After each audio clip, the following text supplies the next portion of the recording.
বন্ধুরা, ভালোবাসার সকল রকমের পাঠ গল্প পেতে আমাদের SM ডায়েরি চ্যানেলটি সাবস্ক্রাইব করে আমাদের সাথেই থাকুন। বিয়ের কোণে সেজে বরের অপেক্ষায় অপেক্ষমান সাগরিকা। আজ নাকি তার বিয়ে, অথচ এটা তার কিছুতেই বিশ্বাস হচ্ছে না। হুটহাট এমন ঘটনায় অনেকটা বাকরুদ্ধ হয়ে পড়েছে সে। এমনকি বরকে তাও সে জানে না। এমন ঘটনা কি আজকাল বিশ্বাসযোগ্য? বর্তমান যুগ হচ্ছে ইন্টারনেটের যুগ, যেখানে যে কোনো ঘটনা খানিকটা সময়ের মাঝেই ছড়িয়ে পড়ে। আর সেই যুগে বিয়ে হচ্ছে সাগরিকার, অথচ সে নাকি তার বরের সম্পর্কে কিছুই জানে না।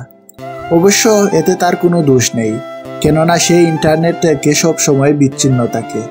তার মতে এসব নিয়ে মাতামাতি করা মানেই অযাচিত সময় নষ্ট। ভাবনায় সেদ ঘটল তার। বর এসেছে এমন চিৎকার শুনে সাগরিকার চোখ থেকে টুপ করে দুফুটা অশ্রু গড়িয়ে পড়ল। সে কিছুতেই বিয়ে করতে চায় না। সবে সে ইন্টার দ্বিতীয় বর্ষের ছাত্রী। এই বয়সে মানুষের কত স্বপ্ন থাকে, ক্যারিয়ার নিয়ে, লেখাপড়া নিয়ে, সর্বোপরি নিজের জীবন সঙ্গী নিয়ে। সাগরিকারও তেমন বহু স্বপ্ন সাজানো ছিল, কিন্তু পরিবারের মুহূর্তের সিদ্ধান্তে তার সাজানো সবে ডানা মেলতে থাকা স্বপ্নগুলো ধূলিসাৎ হয়ে গেল। সাগরিকার বিয়েতে অমতের মূল একটি কারণ বর্তমানে মোহ, আর তা হলো সে একজনকে খুব ভালোবাসে। খুব বললে ভুল হবে, পাগলের মতো ভালোবাসে। স্বপ্নেরা সবে পাখা মেলেছিল কল্পনার জগতে, কিন্তু তার শেষ পরিণতি যে এতটা বেদনার হবে তা কি জানা ছিল তার? বর্তমানে সাগরিকা সোফায় মাথা নিচু করে বসে রয়েছে। কাজী সকল কাজকর্ম সম্পন্ন করে সাগরিকাকে বলো মা, কবুল কবুল।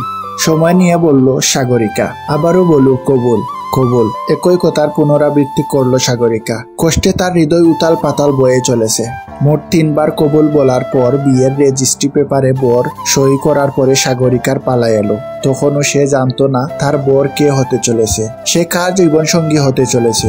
মোট কথা, তার বরের নাম কি? সই করার সময় তার দৃষ্টি রেজিস্ট্রি পেপারে আবদ্ধ হলো। যেই নামটা তার নজর পড়ল তা দেখে সে পিলে চমকে উঠল। ঘুমটার আড়ালে চোখ উঁচিয়ে সে বরের চেহারায় দেখার চেষ্টা করলো। হ্যাঁ, সে যে আবার বেছিল ঠিক তাই ঘটেছে। মুহূর্তের মাঝেই তার মন খারাপেরা উড়ে গেল। হাজারো সুখ পাখি এসে হাতছানি দিল তার মনে। মন দুলা দিয়ে উঠল তার। সে যাকে চেয়েছে অবশেষে তাকেই পেল আপন করে।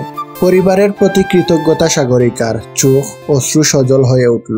হঠাৎ কোথা থেকে যেন বেশ অনেকটা পরিমাণে পানি এসে সাগরিকার চোখে পড়ল। চমকে উঠতে গিয়ে বিছানা থেকে পড়ে যায় সে। এমতা অবস্থায় অপ্রস্তুত হয়ে পড়ে সে। যতক্ষণে সে স্বস্তি ফিরে পায়, সে ততক্ষণে তার অনুভূত হয় সে তো ঘুমিয়েছিল। তাহলে ওই বিয়েটা নিছকই স্বপ্ন ছিল? এ মা, এত সুন্দর একটা ঘটনা স্বপ্ন হয়ে গেল। আর স্যারের সাথে তার বিয়েটা হচ্ছে না। কলেজ জীবনের প্রথম দিনই সাগরিকা তাদের ফিজিক্স শিক্ষকের প্রেমে পড়ে যায়।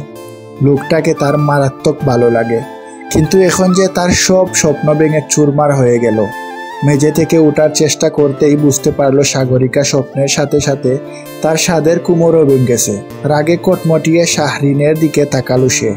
স্বপ্ন ভাঙ্গার কারিগর তার ছোট বোন শাহরিন, যে কিনা 1 গ্লাস পানি ঢেলে স্বপ্নটা ভেঙেছে। আর এখন সাগরিকার দুর্দশা দেখে হেসে কুটি কুটি হচ্ছে। মনে মনে শাহরিনকে 1000টা গালি দিতে দিতে সাগরিকা অসুষ্ট স্বরে বলল, হায় রে স্বপ্ন বিভ্রাট। আমাদের গল্পটি আপনাদের কাছে কেমন লাগলো অবশ্যই কমেন্ট করে জানাবেন। আর যদি ভালো লাগে থাকে একটা লাইক করে দিবেন এবং চ্যানেলটি সাবস্ক্রাইব করে আমাদের পাশেই থাকবেন। ধন্যবাদ।